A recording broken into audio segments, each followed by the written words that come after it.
Bonjour, c'est avec bonheur que je te présente aujourd'hui une des nombreuses preuves qui indiquent que le territoire est la propriété d'Israël. Nous verrons les frontières d'Israël. Prions.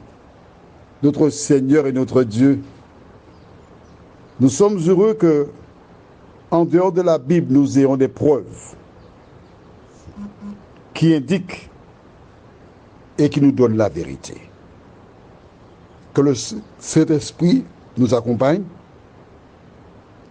et nous aide à bien comprendre l'évidence au nom de Jésus et pour ta gloire éternelle. Amen. Tu vois cette mosquée qui est là, elle a été érigée sur les ruines du temple que Salomon avait dédié à l'Éternel. Lis l'article. Si la mosquée, pas si, elle est érigée sur les ruines du temple de Salomon, cela veut dire que le territoire appartenait à Salomon. On fait un petit récapitulatif? D'accord. Pendant que les enfants d'Israël étaient en Égypte, ils sont restés 430 ans. Dieu avait dit qu'ils seraient asservis pendant 4 générations, donc 400 ans. Pourquoi 30 ans? Parce que Joseph est arrivé, il a œuvré. Et pendant ces 30 années-là, ils étaient libres. Et ensuite, ils sont devenus esclaves. Pendant donc ces 430 ans, le territoire étant vide et la nature ayant horreur du vide, des personnes sont venues s'installer. Et quand ils sont retournés, ils ont dû se battre pour conquérir à nouveau leur territoire. Ils n'ont pas volé. C'est leur territoire. Prenons la Bible et lisons dans le livre de Exode 23, verset 31. Exode 23, 31 déclare: j'établirai les limites depuis la mer Rouge. Donc là, ils ont traversé, d'accord? Jusqu'à la mer des Philistins et depuis le désert jusqu'au fleuve, car je livrerai entre vos mains les habitants du pays et tu les chasseras devant toi. C'est Dieu qui a donné cela à Israël. Alors tu prends ta carte, si tu aimes la géographie, et tu regardes. Et tu noteras que plusieurs villes qui sont mentionnées dans le Nouveau Testament, comme Galilée et autres, elles se trouvent en dehors des limites du territoire d'Israël. Comment est-ce possible? Tu te poses la question? Pendant que tu te poses la question, allons au livre de Deutéronome 32, et j'aime cela. Deutéronome chapitre 32. Alors c'est Genèse, Exode, Lévitique, Nombre, Deutéronome. 5e livre de l'Ancien Testament. Mais, si tu as regardé les versets avant, tu as déjà mis un petit bout de papier ou quelque chose à la page en question. Lisons donc dans Deutéronome 32, verset 8.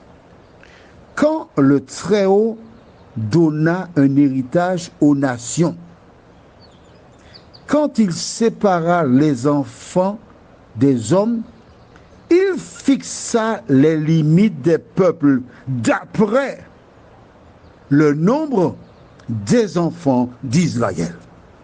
En clair, Dieu a donné en premier à son peuple, Israël, un territoire, et les autres reçurent le leur après.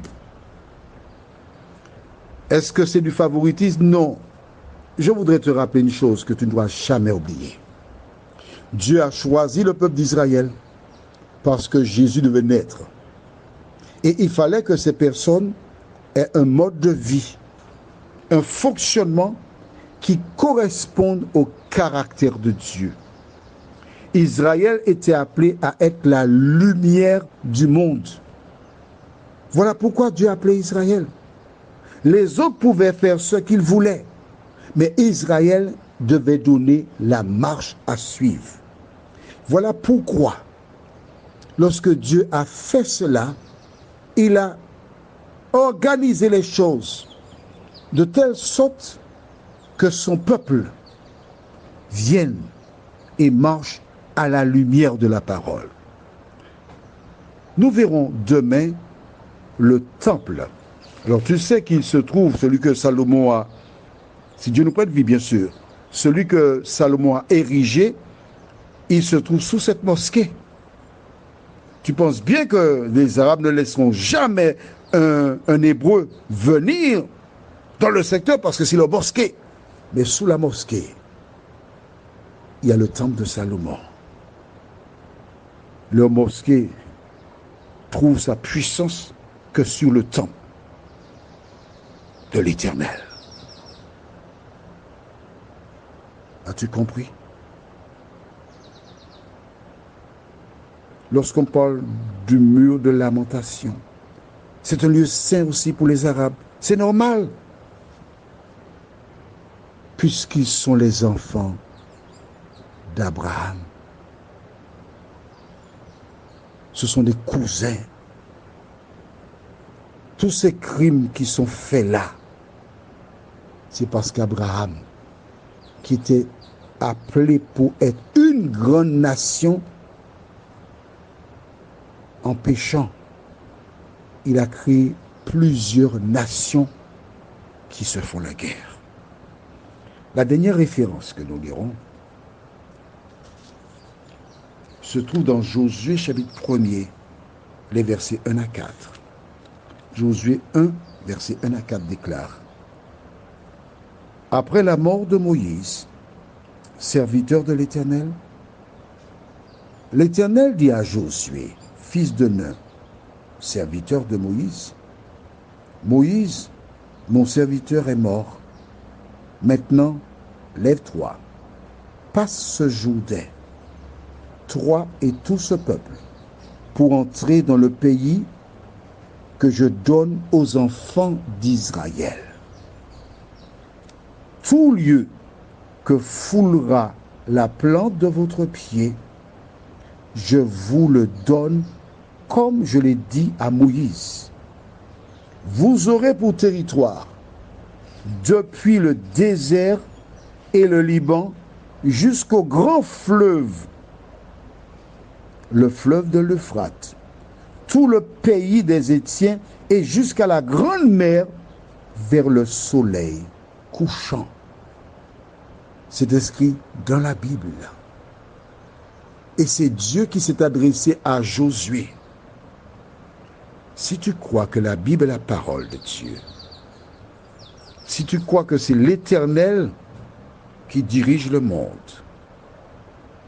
tu as compris pourquoi le monde est en émoi, parce qu'Abraham n'a pas écouté la parole de l'Éternel. Que l'Éternel te garde et qu'il te bénisse. Qu'il t'accorde sa paix, sa grâce. Et qu'inspiré par la vie d'Abraham, tu ne fasses pas comme lui, mais que tu observes la parole de l'Éternel. Amen. Je te souhaite une bonne journée et à demain, si Dieu nous prête vie.